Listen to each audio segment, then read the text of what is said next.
what people thought about marginalized communities. What is your understanding of a marginalized community? Marginalized community. Oh, I love this. A marginalized community is a community that has been ostracized to a certain degree, buffeted in a way that they are no longer allowed access to the resources that traditionally most are entitled to or should be entitled to under an equal and fair democracy, aristocracy, whatever you want to go with.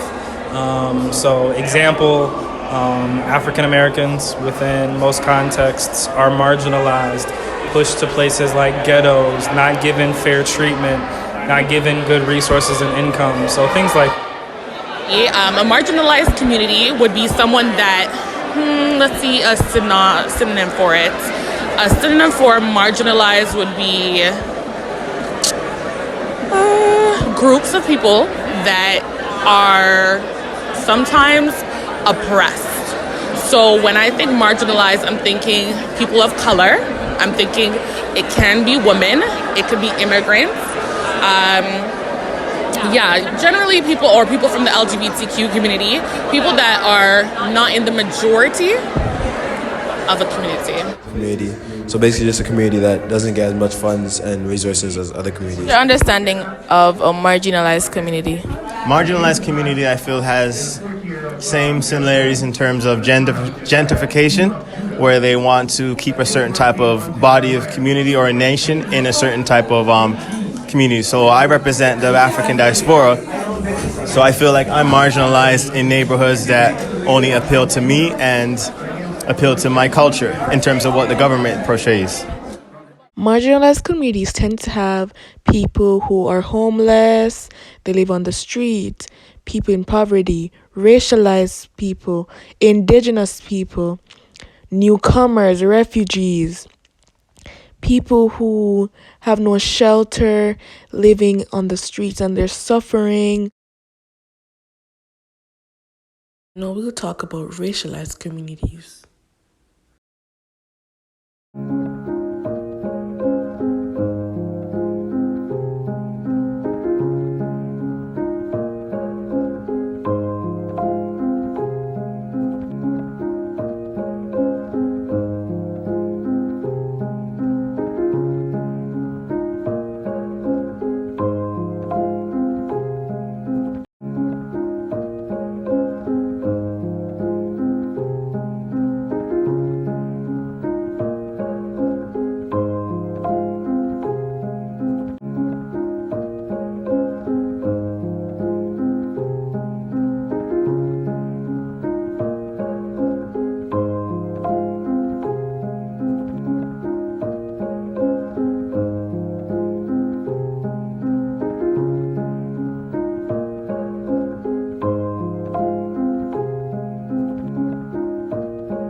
Racialized community is a community that has a certain amount of people in an area who are different races. And today in Canada, we have a lot of those communities. For example, in Brampton, we have a majority of Hindu people.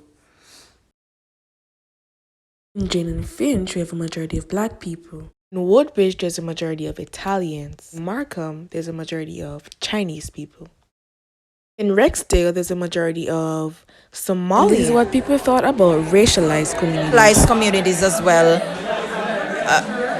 I've never heard the term, but it could mean communities where you have races which are in particular maybe they predominant in the race, and they live together, because even in our community of Brampton is known to be a racialized community. It's known to be a community of Indians. Woodbridge is known to have Italians. Markham is known for Chinese. Racialized communities. My understanding of racialized communities would be a community that is either one race or races mixed, but they're treating each other differently. communities?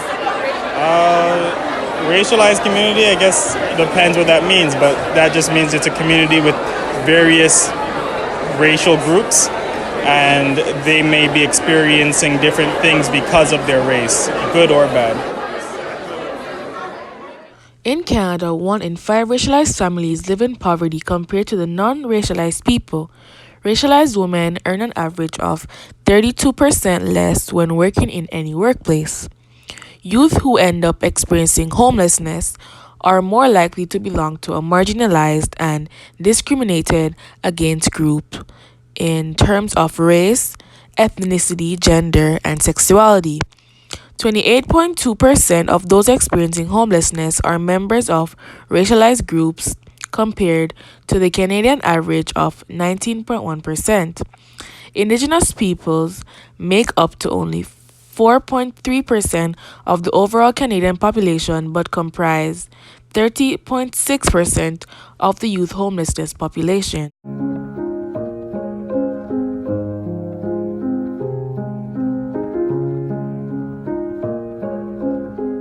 I went around asking people if they think Canada is doing enough to help these communities, and this is what they said. I wouldn't say that it's Canada that's going to do it, because we ourselves come in and we segregate ourselves into little cliques and little clubs, right? So you'll see some communities, like if you come into Brampton, you'll say, oh, it's an Indian community, but there are a lot of black families, but they stay outside of different, so everybody has put up boundaries. And I don't believe it's Canada, because we haven't embraced this thing of one nation, one community. If we did that, then we wouldn't have this. So people have to stop going, oh, I'm not going over there, too much black people live there. Oh, I'm not going to go there, too much Indian people live there. We must just say, let us go and be one in a community. Thank you. Thanks. Is Canada help? Communities that they're trying to help. No, they can attempt to leave some of the communities behind. And only try to help those who are in the limelight. Is doing enough to help those communities? No, because there are a lot of situations regarding communities that no one knows about here in Canada. For instance, I'm doing research in school on First Nation communities, and there are communities even as close to us as Barrie, where people have water that's not drinking water. And people don't know about that, and the fact that Canadian government water management policy doesn't do anything to help people to know that tells me that Canada is not doing its best.